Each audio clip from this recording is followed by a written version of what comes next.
Итак, сейчас мы расскажем вам, как пользоваться звуковыми элементами электрокартинок. Так, давайте посмотрим. На весь класс у нас есть один звуковой электрозаписыватель. Вот такая шикарная коробочка. В лучших традициях 70-х годов. Только не хватает таких меточек продавленных. У меня, к сожалению, такого лейбл-мейкера не было. Итак, давайте предположим, что мы захотим добавить звук к нашей электрокартинке. У нас есть наш ежик, у которого мигает глазки, когда мы нажимаем на кнопочку. Предположим, что мы говорим, чтобы мы хотим, чтобы ежик говорил пых-пых. С чего все начинается? Сначала убедимся, что есть все детали. Нам понадобится одна из микросхемок 1820, которая записывает звук. Вот у нас тут есть целая куча несвободных микросхемок. И модуль, в который микросхемка вставляется. Обратите внимание, что на модуле нету никаких кнопочек, которые позволяют записывать. Все, что он делает, это он играет звук Все, что он делает, он играет записанный звук по кругу. Поэтому как же записать звук? Для этого нужен наш любимый микросхемозаписыватель или программизатор.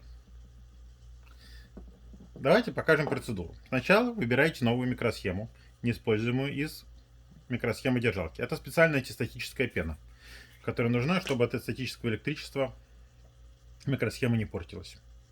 Теперь смотрите, на микросхеме сверху есть только маленький выступ. Выступ кладется вверх. Если вы забыли, вот тут есть стрелочка, написано выступ вверх. И выступ кладется сюда. Теперь опускаете рычаг и запираете. Смотрите, микросхемка сейчас здесь спокойно дергается, бум, выпадает. Но если положить микросхемку выступом вверх и закрыть ее, то теперь микросхемка схватилась и больше не выпадает. Теперь можно включить напряжение. Лампочка загорелась, устройство работает. Сначала мы убедимся, правда ли она пустая. При нажатии на эту кнопку микросхема играет звук. И каждый раз, когда запись закончилась, эта лампочка мигает на 1 секундочку. Ой, она не пустая. Давайте запишем новую микросхемку. Давайте сначала сотрем. Для этого просто нажмем на клавишу запись 1 секундочку. Вы слышите просто небольшой щелчок. Это идет запись длиной 1/10 секунды, идет по кругу. Тук-тук-тук-тук-тук. Теперь запишем. При записи очень важно, не держите микросхемку прямо к рту. То есть, если это мой рот, вот так вот будет совершенно ужасное качество. Микрофон хороший, чувствительный. Держите на расстоянии. Keep your distance, так сказать. Итак, давайте запишем. Вот здесь сзади есть микрофон. Мы нажимаем кнопку и держим кнопку, пока идет запись. Как только запись заканчивается, отпускаем. Пэх-пэх. Проверка.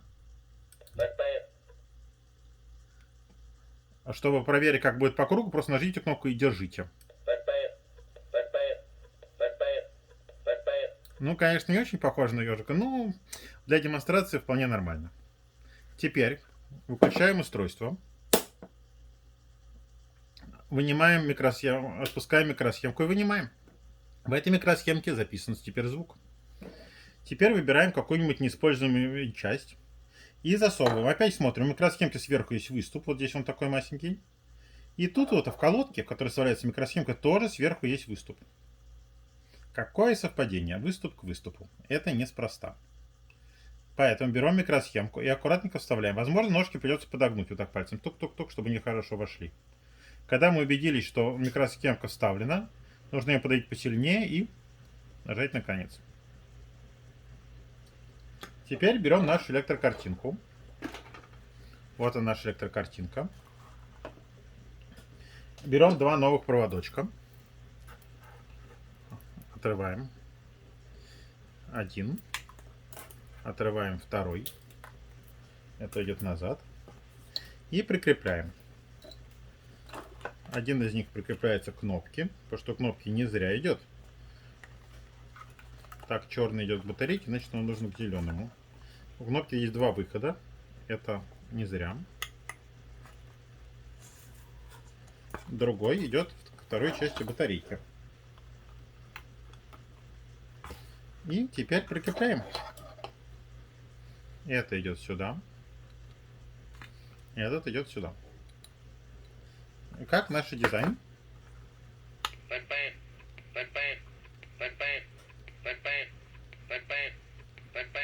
Вполне неплохо получилось. Теперь это нужно закрепить сзади. Как вы видите, вот здесь сзади есть две дырочки. Я рекомендую закреплять это сзади. Потому что это, чтобы эта штука не появлялась. Берем опять нашу любимую маленькую отверточку. Проверяем, не пробьем ежику ничего. Вроде ничего не пробьем. Можно закрепить вверх ногами, чтобы точно не пробить. И раз. И два. Что получилось? Получилось две дырочки. Прибавим в другую сторону.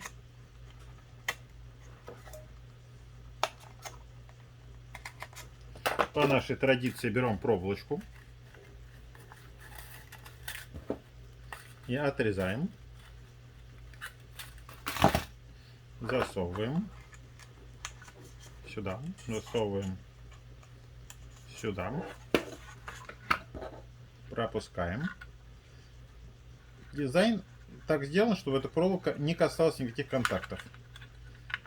Опять и закручиваем. Раз, есть.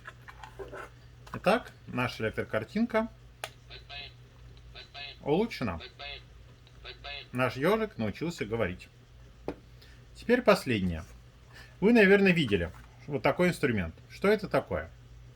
Можно, конечно, атаковать своего соседа по парке, там кусать мама, и кричать «я крокодил», но вообще-то это не главная цель этого применения. Нужно это следующее. Предположим, что вы засунули микросхему не ту. Вот есть платка. Туда засунута микросхема. Обратите внимание, вот микросхемка, она не очень влезает. Видите, она упирается ножками. Я их так сдавливаю пальцами. Тук. Чуть-чуть подгибаю, чтобы она влезла. Ножки. О, ножки влезли. И теперь мы сказали, ой-ой-ой, я же забыл эту микросхему запрограммировать. Как ее вытащить? Можно пытаться дергать с пальцами. Но микросхема-то это, скорее всего, погнется ножки. Для этого нужен экстрактор микросхем. Берете эту штуку, хватаете за микросхему, за бока и дергаете. Помните, микросхема очень легко гнутся ножки. Так что вот так в бок, вот сюда вот нехорошо дергать. И в этот бок нехорошо. Дергайте абсолютно прямо. Это требует несколько сил рук. Хотя это микросхема всего 17 ножек. В смысле 14 ножек. Поэтому, возможно, если у вас не хватает рук, то попросите взрослого. Взрослые тяните прямо. Берете раз, берете два и... Бум, вытащили. Все ножки абсолютно прямые. Все. Теперь микросхему можно заново положить в микросхему записыватель и записать на нее новый звук. Или стереть старый. Все. Спасибо за внимание. Это вы видели аудиозвуки.